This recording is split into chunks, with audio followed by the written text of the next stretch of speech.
Глава Шушки Сыктывдинского района Людмила Огнева с работой огнетушителя знакома хорошо. Таких учений за время ее работы было немало, но она все равно приезжает каждый год. Говорит, законы и правила часто меняются, и об этом нужно знать. Кстати, о всех новшествах она рассказывает сельчанам, в первую очередь членам местной добровольной дружины. В случае пожара именно они первыми приходят на помощь погорельцам. Наша команда тоже обученная, то есть проводятся тренировки, работают они с мотопомпой. Тут следует понимать, что не на любой пожар выедешь с мотопомпой, потому что источника рядышком может быть и может и не быть. Тут важно, чтобы добровольцы оказали помощь по эвакуации, по спасению соседних строений, работе с родственниками.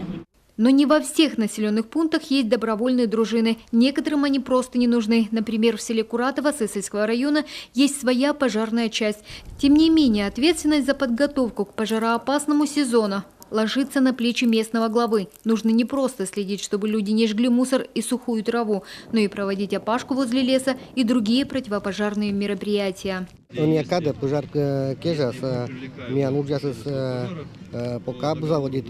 Сегодня пока работы не ведутся, так как весна такая, что свежая трава появилась рано, накрыла сухую, и огонь не может передвигаться по свежей траве. Кроме того, у нас проблема, что многие деревни располагаются вдоль ложбины, залитой весенней водой, поэтому никакая техника там не может пройти.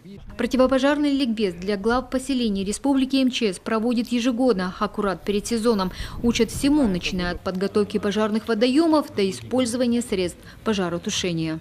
Насколько поменялись нормы за текущий год.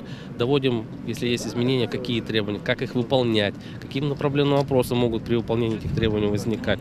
Опять же, выслушаем проблемные вопросы, которые главы поселения сталкиваются при обеспечении пожарной безопасности. То есть весь комплекс вопросов, который позволит все-таки реально подготовить населенный пункт к пожароопасному сезону и не допустить трагедии, как сейчас вот мы видим на Дальнем Востоке происходит, в Центральной России, на Урале. В республике все проверки прошли. Уже есть четкая картина о готовности населенных пунктов. Там, где слишком сухо, сегодня проводят опашку, вырубают кустарники, очищают территорию от горючих материалов.